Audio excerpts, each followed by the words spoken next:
নমস্কার বন্ধুরা, আমি সুস্মিতা। অল্প কিছু গল্পকথা চ্যানেলে তোমাদের সকলকে স্বাগত।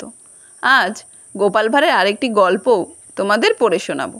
গল্পের নাম গোসাই জব্দ গোপালের কাছে। গোপালের বয়স যখন 15, তখন সে মহারাজ কৃষ্ণচন্দ্রের পৃষ্ঠপোষকতা লাভ করেনি।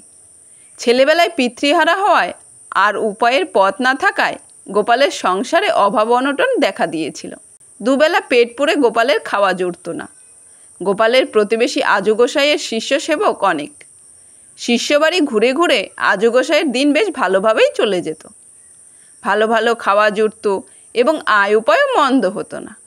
বড়লোক শিষ্যরা তো আবার কাপড় চোপড় চাদর ছাতি ইত্যাদি উপহারও দিত। আজু গোসাই একদিন গোপালকে ডেকে বললেন, এভাবে থেকে না খেয়ে মরবি কেন? আমার সঙ্গে শিষ্যবাড়ি যাবি, চল, আমার তল্পিতল্পা বইবি। গোপালের সংসারের অবস্থা তখন খুবই খারাপ, তাই গোপাল আজু গোসাইয়ের প্রস্তাবে সহজেই রাজি হয়ে গেল। আজু গোসাই শিষ্যবাড়ি গিয়ে সপাকে খেতেন। শিষ্যরাই চাল ডাল তরি তরকারি জুটিয়ে দিত।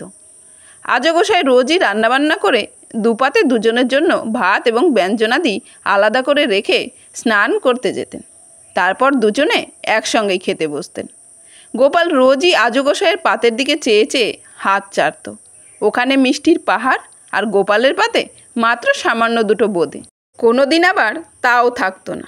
গোপাল যেন তার কেনা গোলাম, এমনই ব্যবহার করতো আজু গোসাই গোপালের সঙ্গে। গোপাল একদিন আর সহ্য করতে পারল না।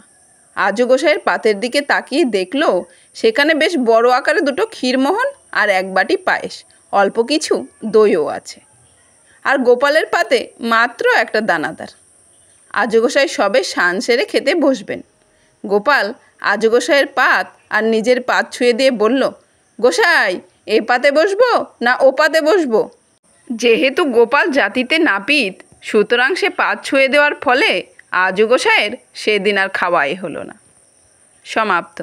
গল্পটি কার কেমন লাগলো কমেন্ট করে জানিও। আর এরপরে তোমরা কোন গল্পটি শুনতে চাও সেটাও কমেন্ট করে জানাতে ভুলো না কিন্তু।